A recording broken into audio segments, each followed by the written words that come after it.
Sa lugar na ito, Panginoon, dalangin po namin, ipadala mo ang mga libo-libo mong anghel, Panginoon. Daluran ang lugar na ito. Puspusin, punuin ng iyong banal na kapangyarihan, Panginoon. Sa bawat lalaking babae papasok sa lugar na ito, makakaranas po sila ng pagpapala, Panginoon. At sa pangalan ng Panginoong Hesus ng Nazaret, kami po'y nagkakaisa. Inilig po namin, Panginoon, ang Sonship Authority. Sa pangalan ni Jesus, lahat ng espiritu ng distraksyon sa lugar na ito, demonic spirit, maging espiritu ng aksidente, kamatayan, ay aming pinawawalang bisa sa lugar na ito. Sa pangalan ni Jesus, in Jesus' name, hallelujah, hallelujah. Sinatabi namin kayo sa kalalimang walang hanggan. Sa pangalan ni Jesus. At wala kaming pinahintulutan na masamang espiritu sa lugar na ito. Sa bawat sulok ng lugar na ito. Sa bawat pagkain na dala, bawat inumin, Panginoon. Bawat kakainin, bawat gagamitin ng mga lingkod ko pangalan ng Panginoon. Sa pangalan ni Jesus.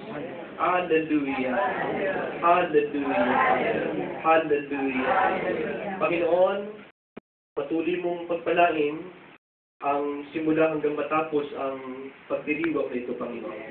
Ang kabuuan ng programa, Panginoon, sa iyong kamay namin pinagkakatiwala.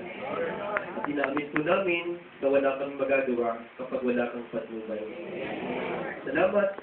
Ang pasasalamat, papuri, at tagumpay ay binabalik na namin sa iyo sa tanghaling ito. Sa pangalan ng Panginoong Hesus ng Nazaret, ang lahat ay magsabi ng Amen.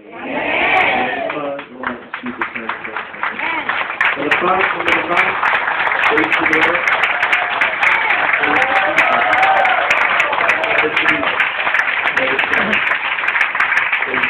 Everyone say praise the Lord.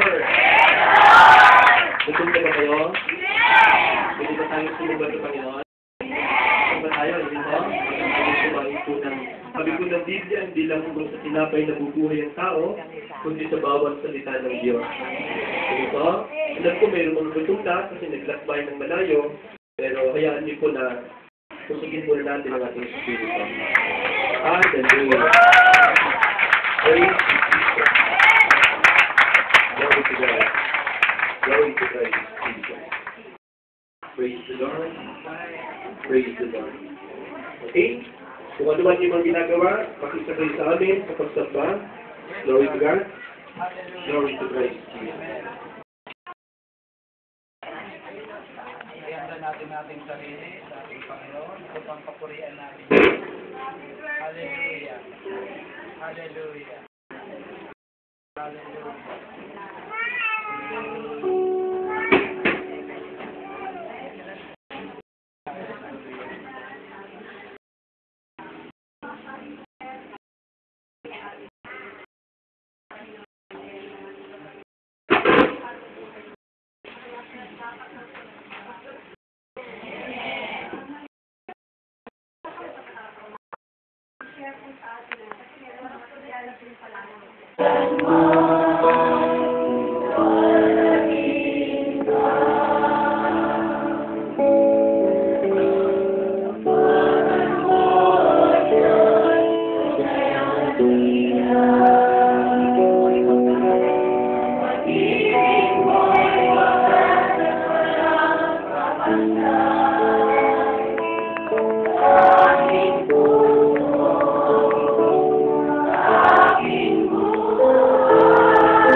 Amen.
Naniniwala ba kayong kasama natin si Lord? Okay? So, tuloy-tuloy na po tayo sa sandaling ito. Siyempre, ang dahilan, pangalawang dahilan kung bakit tayo narito. Una si Lord, siyempre, di ba? Pangalawang ating kapatid.